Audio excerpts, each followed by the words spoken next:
জামাই ষষ্ঠীতে কার কার জামাই চাই? আমি আর আমার ভাই রেডি।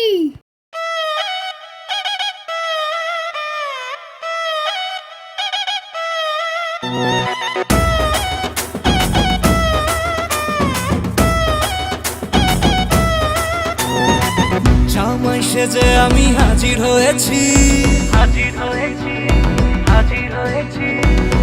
উপহার কি কি পাবো লিস্টি করেছি। জামাই সেজে আমি হাজির হয়েছি, উপহার কি কি পাবো লিস্টি করেছি। জমিয়ে খাবো আমি ইলিশ মাংস কই, খাবো আমি ছেটে পুটে মিষ্টি সাথে দই। করোনা বেশি সবার দেখাবো আমার কামা, ষষ্ঠীর জামাই আমি, জামাই আমি সবার সাথে বলবে সবাই ছক বাজিতে জামাই